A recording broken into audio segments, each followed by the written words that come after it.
And then on the other hand, we have Chris, who, like, you're selling alcohol to the public, but not really. And you don't have an... Not really. Right, not at all. Well, so you don't have a four-wall building, so how do you get around that? How do you get to be the end person who gives someone alcohol? Right, so in quick little lesson, in retail there's basically what's called the three-tier system of alcohol, which was just described in breakdown. But basically you have suppliers, you have distributors, and you have retailers. It's been around since Prohibition. It was set up pretty much in conjunction with the government for all sorts of quote-unquote protectionary reasons. Mafia. Yeah, and it's terrible. And it's different in every single state. It's different, yeah, it's different state-by-state basis, market-by-market basis. The core elements of our business is we sort of sit on top of a three-tier system. We basically, add value to all three tiers in different ways. So at the retailer level, we basically act as another way for them to get their products out to consumers that are purchasing them from retailers. So with us, when you're buying an item on Saucey, you're not buying it from Saucey, you're purchasing it from a retailer in our retailer network. When those funds are being purchased for that alcoholic product, those are being deposited straight with that retailer. On the distributor level, I think that we have a good level of insight into sort of consumer drinking habits. I think they maybe view us as almost an additional distribution arm. Their goal or their responsibility to suppliers is to market products, get it out into consumer hands. They do that through retail and through bars and restaurants.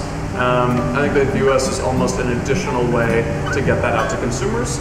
And for consumers to get it in a safe, fast, friendly way, or possibly easier way than they would if they had to drive out and go to the store themselves.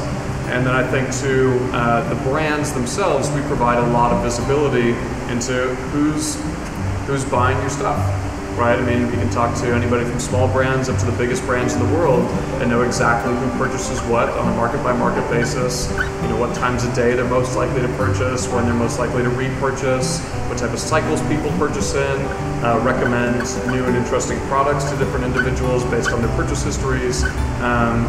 We kind of call it like a smart retail experience. If I'm a customer, the ability to enter Saucey eventually and have everything be tailored to my preferences is definitely the direction we're headed in. So yeah, to answer the question in a short way, we sort of get to sit on top of the three tiers and add value to each one differently.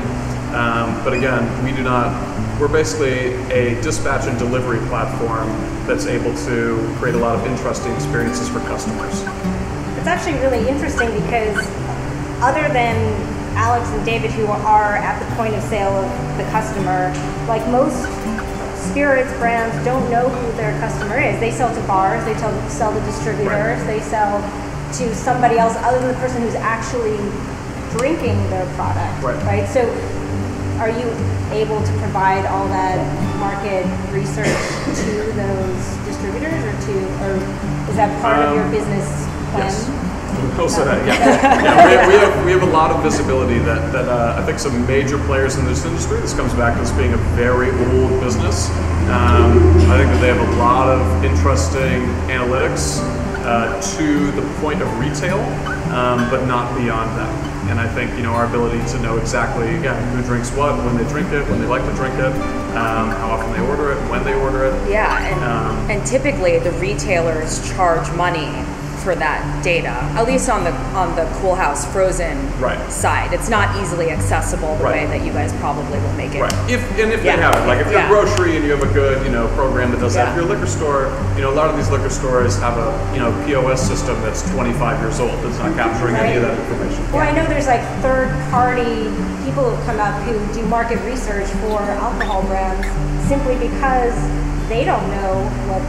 It's a huge business. It's a huge industry in and of itself. Yeah.